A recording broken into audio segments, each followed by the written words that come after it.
Namaku Raras, usia 32 tahun. Sudah 5 tahun aku menikah dengan Dimas, pria yang selalu sabar dan lembut.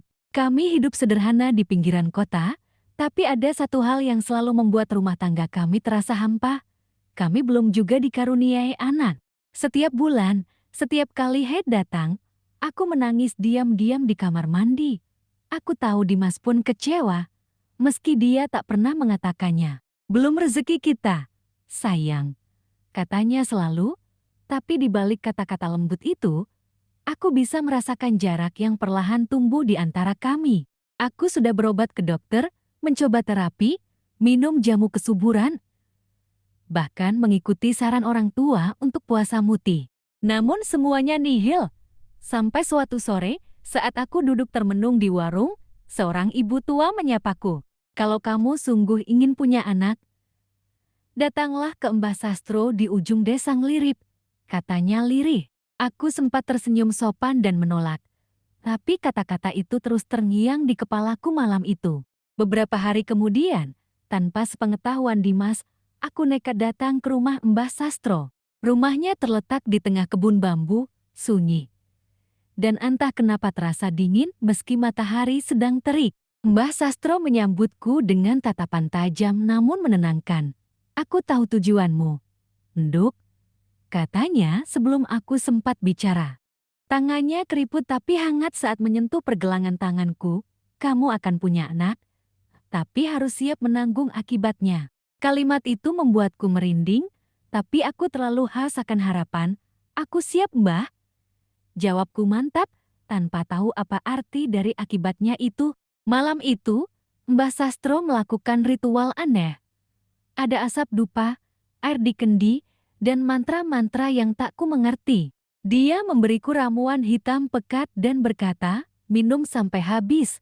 Lalu besok malam, datang lagi ke sini, akan ada penyelarasan doa. Aku tak berpikir panjang, aku hanya ingin menjadi seorang ibu, apapun harganya, tapi malam kedua, segalanya berubah. Ketika aku datang, suasana jauh lebih sunyi, dupa terbakar lebih banyak, dan aroma bunga melati memenuhi ruangan. Mbah Sastro duduk di depan api kecil sambil melantunkan doa-doa. Ritual ini memerlukan ikatan antara roh dan tubuh, katanya. Sebelum aku sempat bertanya, pandanganku mulai kabur karena asap dupa yang kian tebal.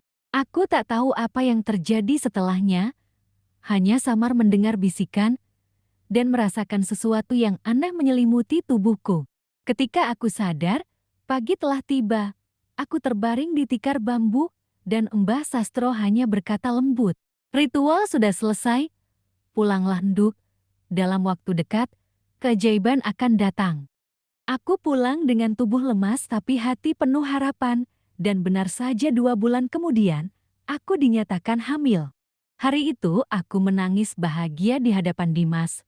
"Mas, aku hamil." Dimas memelukku erat, menangis juga, seperti beban 5 tahun kami hilang dalam sekejap.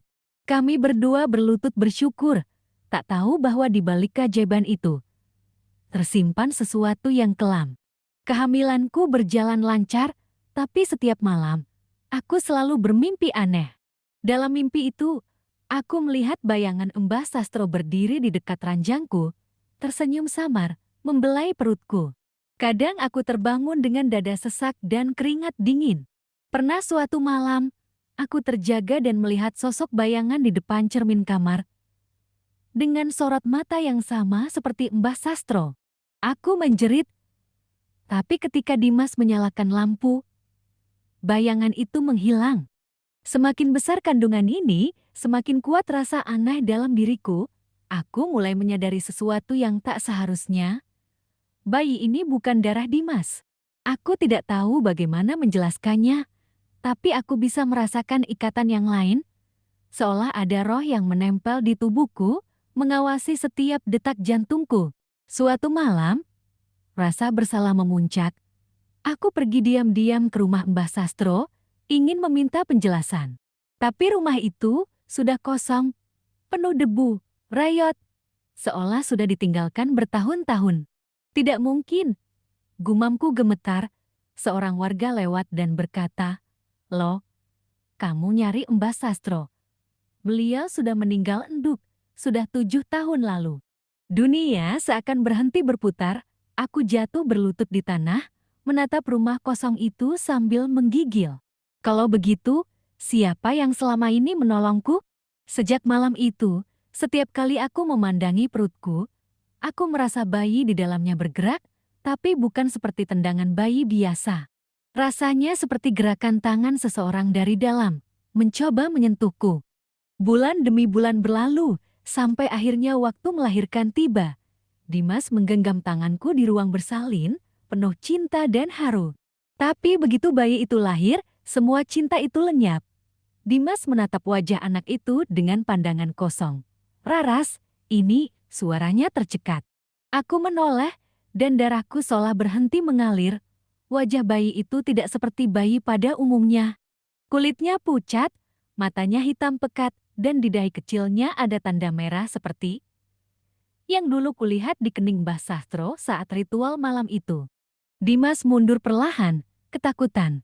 Aku hanya bisa menangis sambil memeluk bayi itu, yang kini menatapku dengan senyum halus. Senyum yang bukan milik manusia biasa. Dan di saat itulah aku menyadari kebenaran yang tak bisa kuubah. Aku telah menukar rahimku dengan kutukan. Dan anak yang kukandung, bukan darah suamiku, melainkan anak dari dunia lain, anak dari Mbah Sastro yang entah hidup atau mati.